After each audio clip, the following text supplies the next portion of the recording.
우리가 읽었던 말씀 마태복음 11장 1절로 19절 말씀을 통하여 요한이 본 예수님입니다.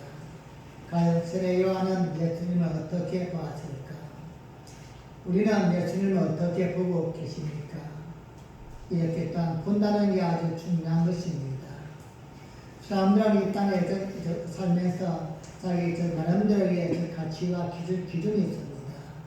누군가 나에게 아무리 많은 이야기를 하여도 듣고 싶은 이야기만 듣습니다. 그리고는 뭔 이야기를 했는지를 모릅니다. 그런 이야기를 한 적이 있는지도 모르는 겁니다. 또한 많은 것을 우리 눈에도 담지만도 내가 보고 싶은 것만 담습니다. 즉 모든 것이 다 아니라 나에게 관심이 있고 나에게 필요한 것만 담는다는 것입니다. 어쩌면 사람에게 이것은 장점이기도 하지만 또한 단점일 수도 있는 것입니다.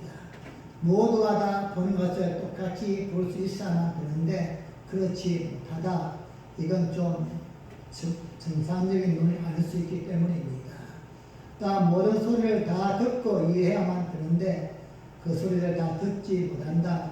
이건 우리의 귀가 또한 정상적일 수가 없는 것입니다. 요한은 예수님을 어떻게 보았을까? 우리는 모두가 다 전능하신 하나님을 믿고 예수님을 믿습니다. 우리는 그렇게 날마다 말씀을 읽고 하나님을 믿지만도 예수님에 대해서 하나님에 대해서 궁금한 것이 없지만 않습니다. 믿음이 있으면 있는 대로 또 믿음이 부족하면 부족한 대로 예수님에 대하여 궁금한 것은 나름대로 모두가 다 있기 마련입니다. 오늘 본문에 보면 요한도 그랬습니다. 요한도 과연 예수님이 어떤 분이실까 확신도 있었지만 분명하게 뭔가 마음에 확신이 없은 것 같습니다. 그래서 요한은 지금 옥에 갇혀있는 상태에서 요한을 믿고 따르는 제 아들을 보내서 예수님에게 묻습니다. 오실 그이가 당신입니까? 아니면은 우리가 다른 일을 기다려야만 됩니까? 이렇게 요한은 제 아들을 보내서 묻는 것입니다. 여기에 예수님은 대답하기를 너희는 가서 요한에게 너희가 보고 들은 것을 전해 주어라 이렇게 말합니다. 그들이 보고 들은 바가 무엇입니까? 소경이 눈을 떠서 보게 되었고 안전뱅이가 걷게 되었고 나병한 자가 깨끗함을 얻게 되었고 또한 기머거리가 듣게 되고 죽은 자가 살아나고 가난한 자에게 복음이 전거되어지는 것 이것을 그들이 보고 들은 것을 전해 주라는 것입니다. 그렇게 요한의 제 아들이 돌아간 후에 예수님은 요한에 대하여 말씀하기를 서기자보다 더 나은 자이다 이렇게 칭찬합니다. 그리고 또한 요한에 대하여 칭찬하기를 이 땅에서 모든 유다가 낳은 자 중에 세례 요한보다 큰 이가 일어남이 없다고 극찬합니다. 또한 요한에 대해서 이야기하기를 절겨 받으면 요한이 바로 오리라 약속한 엘리야라고 예수님은 요한을 소개합니다. 그러면서 몇 가지 의미심장한 말씀을 덧붙여서 우리에게 오늘 제시해 주고 있습니다. 오늘 우리는 이 본문을 통하여서 요한은 과연 예수님을 어떻게 보았을까? 그리고 또한 요한을 통하여 우리 예수님이 하고 싶어 하시는 말씀은 무엇인가? 이 시대에 우리가 또한 품어야 될 믿음의 반응은 무엇인가를 오늘 말씀을 통하여 또 한번 깨닫고 우리는 다시 오실 주님을 그렇게 요한처럼 소개하고 우리의 마음에 담을 수 있는 귀한 은혜가 함께하기를 예수님의 이름으로 간절히 축복합니다. 먼저 요한은 예수님을 어떻게 보았을까요? 지금 요한은 감옥 안에 갇혀 있습니다. 헤롯 부정적인 일을 통하여서 잘못된 부모를 지적하다가 요한은 지금 감옥에 갇혀 있는 것입니다. 헤롯 왕은 자신의 권력을 이용해서 그의 이국 동생인 빌립의 아내인 즉 헤로디아를 그런 이제 불법적으로 경하게 됩니다. 이 일에 대해서 세례 요한은 서슴지 아니하고 비판했다가 감옥에 갇힌 것입니다. 실제적으로 내 생명을 생각한다면은 아이를 생각한다면은 그렇게 비판하지 않아도 됩니다. 우리가 보는 성경이나 아니면 성경 외에 즉 당시의 즉 유대의 모든 역사들을 봐도 요한 외에는 헤롯 왕이 이 사건에 대하여 비판한 사람이 아무도 없기 때문입니다. 그래도 요한은 선지자의 심정을 품고서 이런 불법적인 일에 대해서 참을 수가 없었던 것입니다. 모두가 침묵하는 사이 그는 선지자다운 면모를 여실히 보여주었던 것입니다. 안타까운 것은 우리가 또한 가끔씩은 느끼는 일이지만 이렇게 멋진 행동을 한 결과가 항상 좋은 것은 아니라는 것입니다. 정당하고 또한 옳은 일을 했음에도 불구하고 세례 요한처럼 아픔을 당하고 또한 물림을 당하고 감옥살이를 당하게 될 때도 없기 마련입니다. 더욱이 요한은 이번 투옥을 통하여서 자신의 이제 죽음과도 연결되어짐을 직감하게 되어집니다. 그래서 요한은 자신의 신변을 하나씩 정리합니다. 그 중에 가장 첫 번째가 바로 그동안에 자신을 믿고 따랐던 수많은 그 제자들을 어떻게 하면 될 것인가 이에 대하여 행동합니다. 그는 자신을 따르던 많은 무리의 요한의 제자들을 예수님에게 보내면서 질문을 하라고 합니다. 마태복음 11장 3절 말씀입니다. 시작.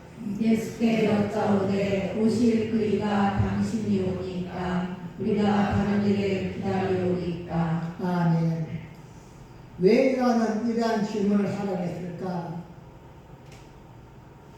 우리는 이 질문에 대한 해석을 대략 세 가지가 할 수 있습니다. 하나는 그동안에 요한은 즉 예수님이 메시아인 줄 알았습니다.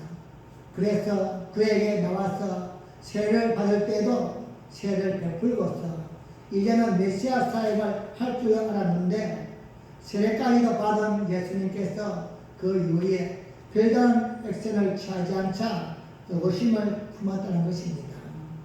그래서 제 아들을 보내서 질문한 내용 중 하나가 당신이 오실 메시아입니까? 아니면 우리가 다른 일을 또한 기다려야만 됩니까? 이렇게 질문했지 않겠는가? 그리고 또 하나는 두 번째는 요한이 우리 예수님을 이 땅에 오신 구세주를 믿기는 했지만 확실한 믿음은 있었지만 그래도 뭔가 조금 부족해서 2% 정도 부족해서 그의 마음에 그 의구심을 채우기 위해서 제 아들을 보내서 질문했을 것이다. 세 번째 추측할 수 있는 것은 요한 자신은 어떤 풍랑과 어떤 소리가 들린다고 할지라도 자신의 믿음을 확신했습니다. 지금 그분께서 비록 지금 사역은 감당하고 있지 않지만 그분은 하나님의 아들이시여 메시아이다. 조금도 의심하지 않는 것입니다. 오히려 이제 자신이 이 땅을 떠나게 되지만 자신을 따랐던 그 수많은 무리들을 어떻게 할 것인가 이것을 자연스럽게 이제는 예수님의 제자로 만들기 위해서 그의 제자들을 예수님께 보내었던 것입니다. 여러분은 이 세 가지의 견해 중에서 어떤 것을 선택하든지 자유지만 보편적으로 가능성이 큰 것은 세 번째 견해입니다. 요한은 즉 믿음이 떨어졌다고는 생각할 수 없습니다. 만약에 그가 즉 신앙이적 낙심되었다 아니면 믿음이 떨어졌다 그러하다면 굳이 자신의 제자들을 예수님께 보낼 필요가 없는 것입니다. 그냥 안 믿으면 되는 것입니다. 적어도 믿는데 확신이 조금 부족하든지 아니면 믿기도 하고 확신도 있어서 예수님을 즉 예수님께 자신의 제자들을 연결시키기 위하여서 제자들에게 질문거리를 줘서 보냈다고 보는 것 이것이 가장 올바른 견해인 것입니다.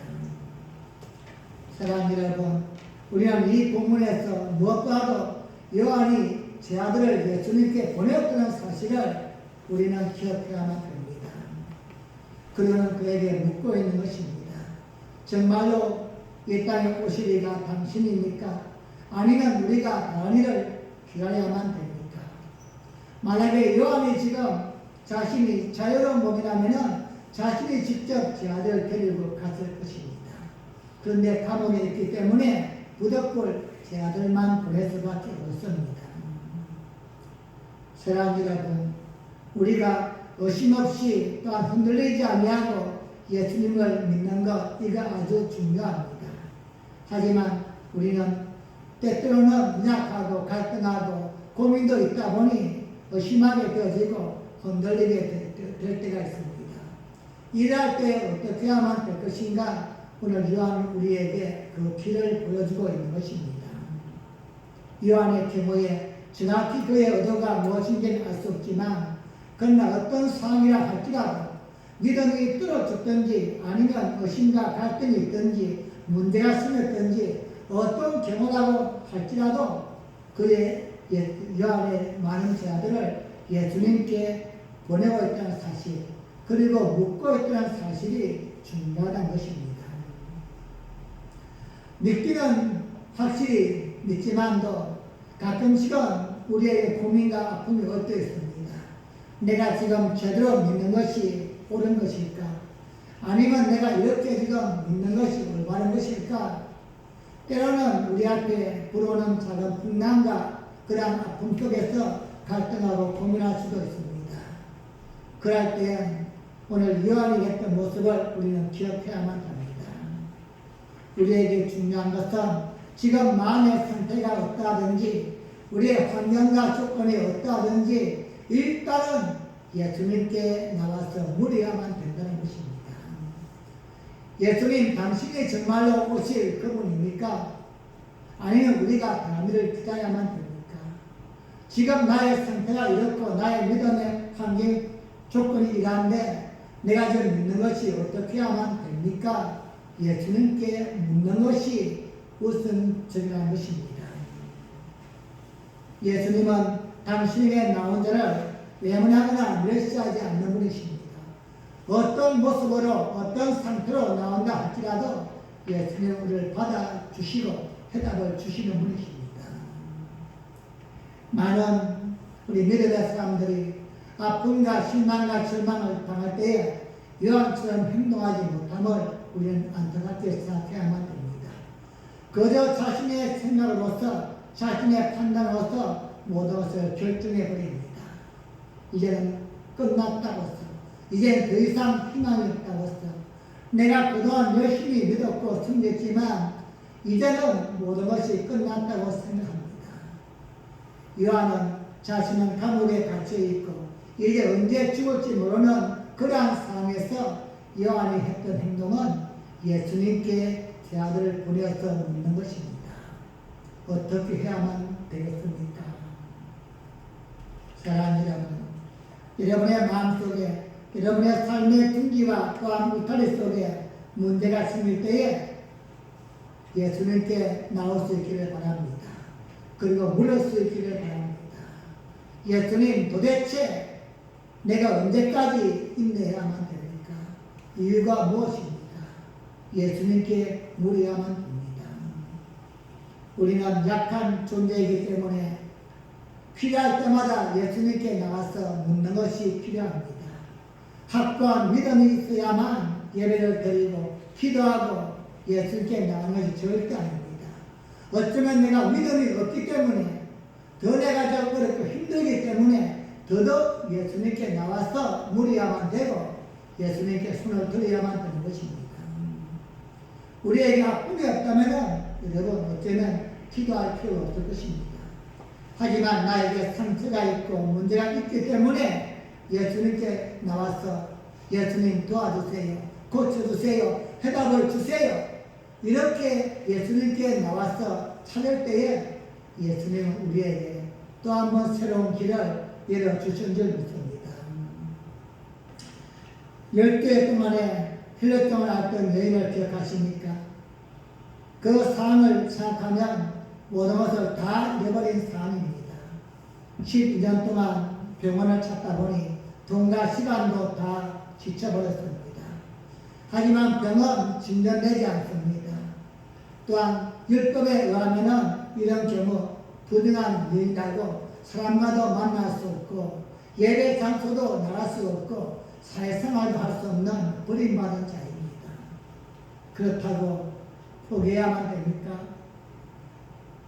어디에도 그런 적 나갈 수 없는 자신감을 상실한 그러한 상태이지만 오죽하면 이 여인이 예수님 앞에 당당하게 나오지를 못해서 뒤에서 숨어서 몰래 옷장을 만졌을까요? 드러내놓고 예수님에게도 이야기할 수 없는 그러한 상황입니다. 그렇다고 이 여인이 포기했다면 아무 일도 일어나지 않았을 것입니다. 아무 일이 일어나지 않는다 할지라도 또한 아무것도 또한 나아진 것이 없다고 할지라도 믿음의 사람은 그래도 예수님께 나가는 것, 이것이 곧 믿음인 것입니다. 내가 꼭 예수님께 나가면은 문제 해결될 것이다, 이러한 확신이 있기 때문이 아닌 것입니다. 내가 오직 지금의 문제와 모든 상황을 구할 수 있는 분은 예수님밖에 없다. 이 작은 믿음 때문에 예수님께 나가서 우리의 사정을 아려는 것입니다. 거기에서부터 문제가 풀리기 시작하고 거기에서부터 하나님의 은혜가 임하기 시작하는 것입니다. 사람들의 생각이 아니라 하나님의 생각 앞에서 그래도 예수님께 나가는 것입니다. 사랑하는 여러분, 오늘 요한은 예수님을 어떻게 보았습니까? 그것이 궁금이든 아니면 갈증이든 아니면 확신이든 그는 예수님께 나가기를 원했습니다. 그래서 그의 제 아들을 보내었습니다. 여러분과 저 또한 어려움과 갈등과 고민과 아픔이 있을 때에 내 속에 갈등이든 아니면 눈물이든 상처이든 어떤 상태든 간에 가장 먼저 요한처럼 예수님께 나갈 수 있기를 바랍니다. 여러분이 나갈 수 없다면, 내가 몸이 아파 나갈 수 없다면 누군가를 통해서 대신이라도 기도해 달라고 부탁을 하고 예수님께 해답을 찾는 여러분과 제가 되어지기를 주님의 이름으로 간절히 축복합니다. 두 번째로 우리 예수님이 요한을 칭찬하시는 것을 보게 되어집니다. 요한이 예수님이 그때 많은 제자들을 보내어서 질문하는 것이 일반적이지는 않았다고 생각됩니다. 그날 누구도 그러한 모습을 본 적이 없었고 누구도 그러한 행동을 한 적이 없었기 때문입니다. 그래서 우리 예수님은 그들이 떠난 뒤에 요한에 대하여 이야기를 하면서 주변에 있는 많은 사람에게 요한의 존재를 칭찬하며 그를 세워줍니다. 우리 주님은 이것을 통하여 아주 중요한 말씀을 하십니다. 궁금해하는 그들에게, 즉 요한의 제자들이 왜 왔을까? 그리고 왜 그러한 질문을 할까? 요한은 도대체 무엇이 궁금할까? 이러한 부분을 통하여서 예수님이 말씀을 하시는데 비유로 말씀하십니다. 무엇을 고르고 광야에 나갔냐고 묻습니다. 여러분, 즉 광야에는 들판에는 갈대밖에 없었어. 즉 바람에 불면 흔들리는 갈대밖에 없습니다. 그래서 예수님은 말씀하기를 너희가 바람에 흔들리는 갈대를 고르고 나갔느냐? 반문합니다. 오늘날은 산이나 저 또한 들에서 바람에 흔들리는 억새풀이나 갈대를 보는 것은 또한 우리의 자유일지 모르지만 그 당시에 사람들은 살기 바쁜, 먹고 살기 바쁜 사람들이 흔들리는 갈대를 보러 강야에 갈 일은 없는 것입니다. 아마도 적설적인 질문입니다. 그렇지 않다는 것입니다. 무엇입니까? 예수님의 질문의 핵심은 너희들 갈대를 보기 위해서 광야에 나온 것이 아니지 않느냐? 즉, 그 질문의 해답은 무엇입니까? 요한을 보러 나갔던 게 아니냐? 이 말씀을 지금 다른 질문으로 그들에게 던지고 있는 것입니다.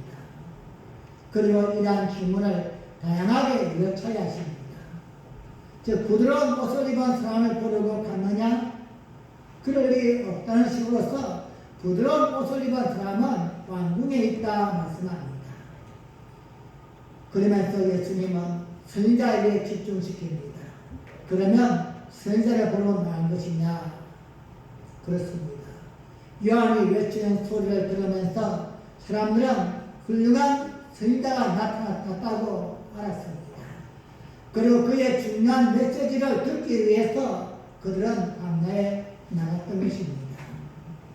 예수님도 이제 그들의 마음을 잘 이해한다고 말씀합니다. 그래서 옳다 말씀합니다. 그리고 한 발 더 나아가서는 선지자보다 더 나은 자다 이렇게 요한을 칭찬합니다. 그리고 예수님이 선지자보다 더 나은 자라고 이렇게 말씀하신 이유를 드십니다.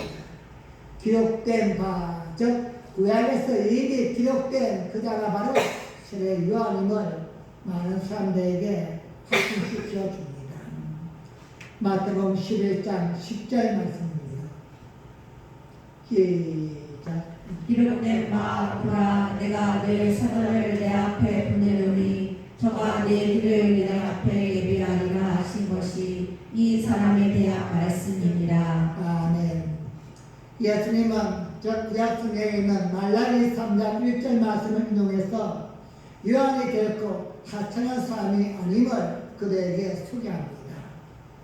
그러면서 예수님은 요한에 대하여 아주 극찬을 해줍니다. 마태복음 11장 11절 말씀입니다. 시작. 내가 진실로 너희에게 말하노니 여자가 낳은 자 중에 세례 요한보다 큰 이가 일어나니 없구나. 아멘. 여러분 이것보다 더 큰 칭찬이 있을까요? 이보다 더 큰 칭찬은 없을 것입니다. 이 땅에서 사는 모든 사람들보다도 가장 뛰어난 자이다, 가장 존귀한 자이다 이러한 칭찬이 이 속에 담겨 있는 것입니다. 즉 인간의 몸으로서 태어난 사람들 중에는 세례 요한보다 귀한 자가 없다는 것입니다. 그리고는 덧붙여서 14절 말씀에서는 그 당시에 많은 사람들은 엘리야를 사모하고 있습니다. 왜냐하면 즉 말라기를 통하여서 하나님 신 말씀이 있었기 때문입니다. 크고 또한 어두운 날이 오기 전에 하나님은 이 땅을 심판할 것인데 이때에 엘리야를 보낼 것이라고 예언하셨기 때문입니다. 그래서 사람들은 엘리야를 기다리고 있습니다. 엘리야를 보면은 크고 두려운 하나님의 일, 즉 구원의 역사가 이루어짐을 그들은 믿었기 때문입니다. 그런데 예수님이 요한을 덧붙이자 하기를 너희가 기다렸던 그 엘리야가 바로 요한이다 이렇게 결정을 짓는 것입니다. 이보다 더 확실한 요한에 대한 칭찬은 없을 것입니다. 여러분 이렇게 요한을 칭찬하시는 예수님의 말씀을 들으면서 어떤 생각이 드십니까? 요한은 정말로 위대한 사람이었구나. 요한은 정말로 훌륭한 인물이었구나. 즉 예수님이 이만큼 극찬하는 원더풀 요한, 여러분 요한보다 뛰어난 사람이 없다. 대단한 사람 아닙니까? 당연히 요한은 칭찬받을 만한 그런 사람입니다. 그런데 말입니다. 우리 예수님이 하시는 그 말씀을 좀 더 깊이 있게 생각하면은 결국 그렇게 대단한 인물인 요한이 외친 그 메시지는 누구를 위한 메시지였습니까? 예수님이 오시는 길을 예배했던 사람입니다. 요한이 그렇게 대단한 인물이고 모든 사람보다 존귀한 자였지만 그가 했던 일은 앞으로 오실 메시아를 예배하기 위해서 그분이 오시면 이러한 사역을 하실 것이다. 그분은 이러한 대단한 분이시다. 그 앞길을 닦는 역할을 했던 사람이 요한이다. 이걸 지금 말씀하고 있는 것입니다. 너희는 지금 요한에게 모든 게 집중되어 있지만 요한이 했던 말, 요한이 했던 모든 행동은 자신을 위한 것이 아니라 그 뒤에 오실 메시아 예수님을 소개하기 위한 삶이었다. 이걸 사람들에게 지적해 주는 것입니다. 그래서 요한이 그만큼 중요한 만큼 그 뒤에 오시는 분은 더더욱 중요한 분이시요 정녕 요한이 소개했던 메시아이요 하나님의 아들임을 너희가 알아야만 된다는 것입니다. 사랑하는 여러분, 지금 우리 예수님이 요한이 전가했던 또한 그 선포했던 메시아가 바로 나다. 이것을 지금 직설적으로 말씀하고 있는 것입니다. 너희는 그 선자가 저 돌판에서 외치는 그 소리를 듣기 위해서 날마다 찾아갔지만 이제 그렇게 외쳤던 그 음성이 바로 나를 통하여 이 땅에 이루어진 것이다. 예수님은 그들에게 깨우쳐주고 있는 것입니다. 여러분, 또한 우리 주님은 천국은 침노를 당하나니 침노한 자가 빼앗는다고 말씀합니다. 또한 모든 선지자와 율법을 요한까지 미 이렇게 단정을 짓습니다. 이 말씀은요, 요한까지가 구약이라는 뜻입니다. 우리가 알고 있는 말라기까지가 아니라 요한이 선포했던 그 말씀까지가 구약이요, 이제 예수님 당신의 시대가 열리는데 이것이 곧 새로운 시대요, 예수님의 시대인 것입니다. 세례요한도 이것을 광야에서 선포했던 것입니다. 지금까지의 모든 것은 말로서만 이루어졌었고 내가 지금 선포한 이 메시지도 나는 물로서 너희들의 세례를 베풀고 있지만 내 뒤에 오시는 분은 물과 성령으로 세례를 베풀 것이다. 즉 내까지가 지금 구약이 이루어지면 구약의 선포란 것입니다. 즉 요한까지가 구약이요 새로 오실 예수님의 시대라서 신약 시대가 열리는 은혜의 시대임을 요한이 선포한 것입니다. 사랑하는 여러분, 우리 오늘 또 성경에 나와서 말씀을 듣고 있습니다. 우리는 또 말씀을 읽고 있습니다. 말씀을 읽고 듣는 근본적인 목적 이유가 무엇입니까? 그 속에서 아브라함을 알고 모세를 알고 노아를 알고 이들도 우리에게 중요하지만 그들을 통해서 우리에게 전달해 주고 싶어 하시는 말씀의 핵심을 놓치면 안 되는 것입니다. 즉 세례요한이 아무리 중요하고 그 했던 일이 아무리 또한 대단한 일이라 할지라도 그분은 예수님을 소개하기 위한 예수님을 전가하기 위한 예비된 자였다. 통로였다. 이걸 우리가 잊으면 안 되는 것입니다. 그래서 우리가 말씀을 읽을 때마다 예수님을 어떻게 소개하고 있는가 또한 우리 예수님이 어떻게 소개되고 있는가 이것이 말씀의 중심이 돼야지 아브라함이 대단한 인물이구나 모세가 대단한 인물이구나 맞습니다. 하지만 그들 또한 예수님의 길을 예배하기 위해서 이 땅에 보낸마다 하나의 작은 도구에 불과하다는 사실을 우리는 잊으면 안 되는 것입니다. 그래서 그러기에 신앙의 중심은 즉 예수님이 중심이 되어야만 합니다. 즉 예수님이 오셔서 열어놓으신 이 시대 새로운 은혜의 시대에 내가 어떻게 살 것인가 그리고 이 땅에 오셔서 말씀하신 예수님의 그 말씀을 어떻게 내가 깨닫고 이해하고 순종하며 살 것인가 이것이고 성경이 우리에게 요구하시는 것이요 우리 신앙의 기초가 되어야만 되는 것입니다. 마지막 세 번째로 우리는 끝까지 요한의 길, 곧 다시 오실 예수님의 길을 예배하는 삶을 써야만 합니다. 요한에 대해서 예수님은 말씀하시면서 귀 있는 자는 들을지어다 이렇게 말씀합니다. 요한을 통하여 예수님을 그렇게도 강조했지만 깨닫지 못하는 자들이 많기 때문입니다. 그래서 예수님은 비유 한 가지를 이야기합니다. 장터에 앉은 아이들입니다. 많은 아이들이 장터에 모여 있습니다. 그 아이들이 양쪽 편을 갈아서는 노래를 합니다.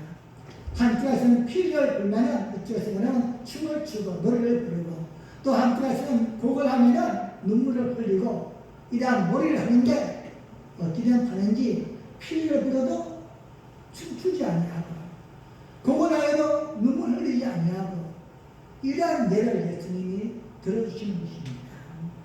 마태복음 11장 16절로 17절 말씀입니다. 시작. 이 세대를 무엇으로 비유할꼬 비유컨대 아이들이 장터에 앉아 제 동물을 불러 가로되 우리가 너희를 향하여 피리를 불어도 너희가 춤추지 않고 우리가 유혹하여도 너희가 가슴을 치지 아니하였다 함과 같도다. 아멘. 이 세대를 무엇으로 비유할꼬? 지금 예수님이 지금 그 당시의 세대를 말씀하고 계시는 것입니다. 그리고 오늘 이 세대를 말씀하고 계시는 것입니다. 신의 요한이 예수님보다 6개월 먼저 이 땅에 태어나서 앞으로 오실 예수님이 어떠한 분이시다. 그분이 오시면 어떠한 역사와 능력을 나타낼 것이다. 광야에서 목이 터지라고 외쳤지만 수많은 사람들이 신의 요한을 보기 위해서 몰려왔지만 실상은 보지 못하는 것입니다.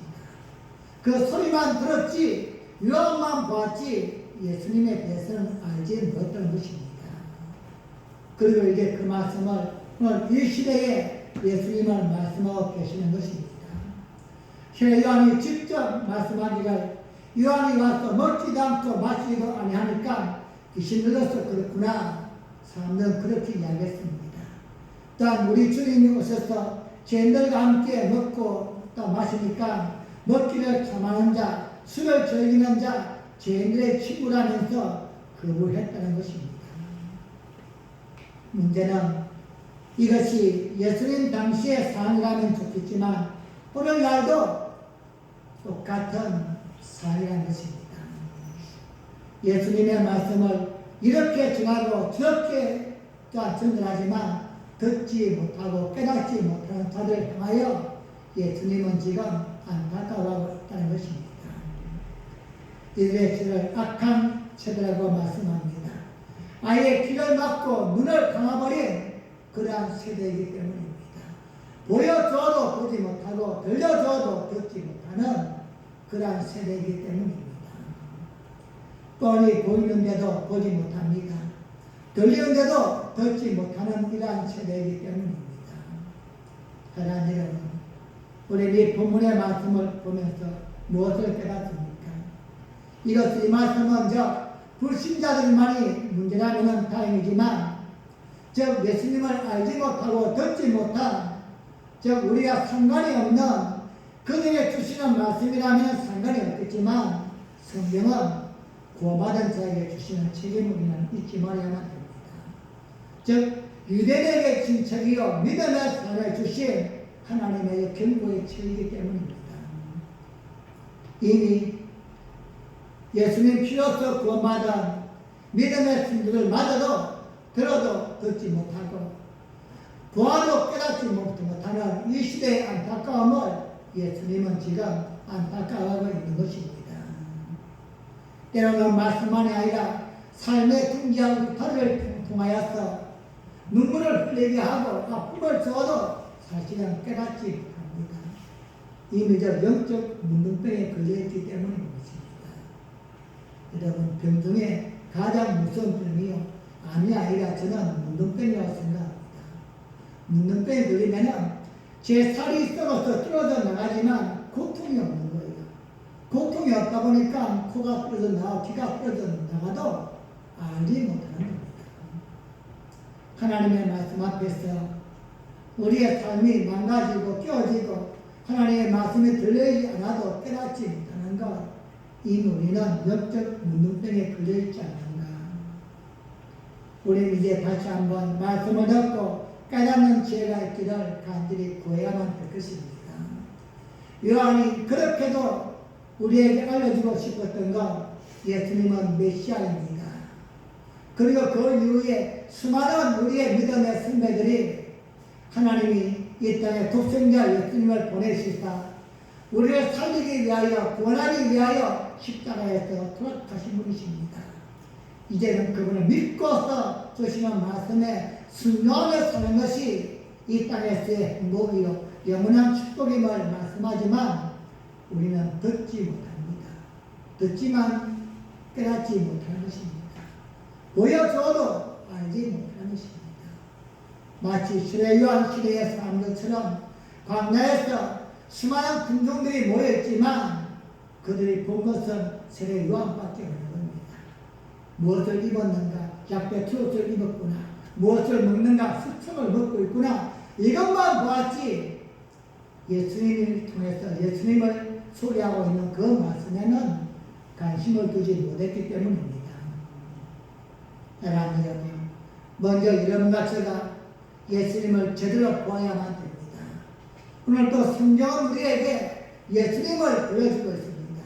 다른 것이 아닙니다. 어떻게 하면 돈을 많이 벌 수 있는가? 어떻게 하면 출세할 수 있는가? 이거 절대 아닙니다. 예수님을 보여주고 있습니다. 말씀 한마디 한마디가 그리고 그 속에 담겨있는 모든 중심들이 예수님을 소개하고 있는 겁니다.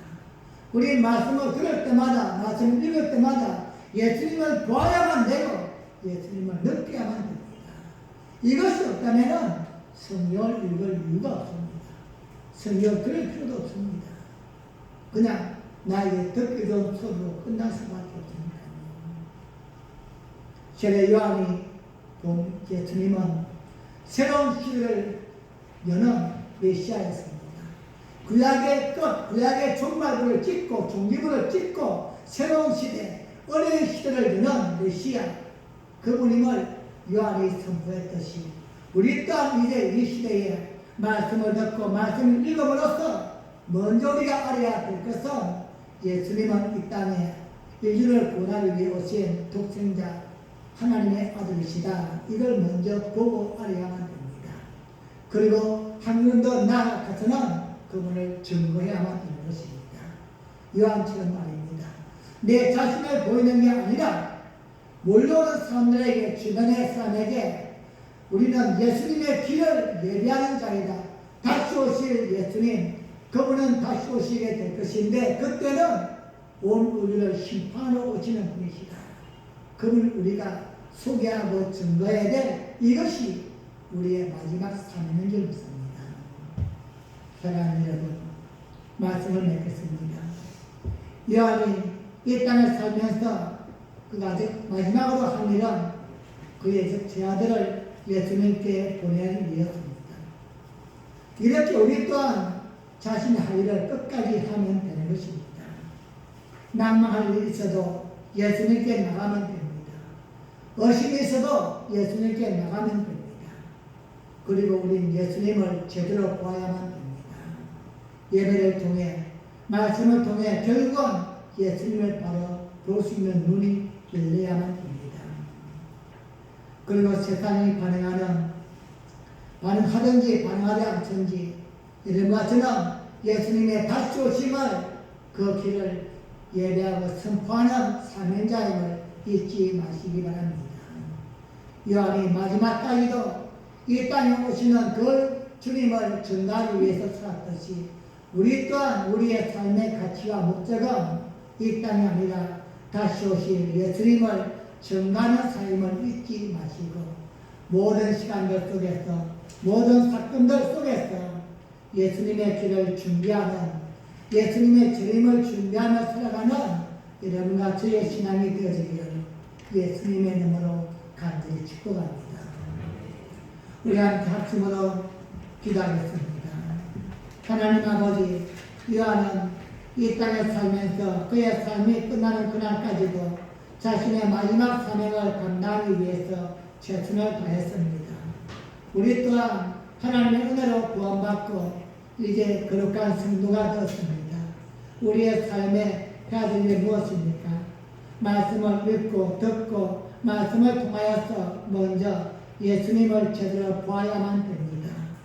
그리고는 우리가 본 예수님, 우리가 만난 예수님을 또 다른 사람에게 증가하는 삶을 살아야만 됩니다. 이를 위해서 먼저 우리가 제대로 믿을 수 있는 믿음의 사람이 될 수 있게 하시고 우리의 믿음을 또 다른 사람에게 보여주며 살 수 있는 제2의 주의 일환이 되게 하여 주옵소서. 우리 함께 주여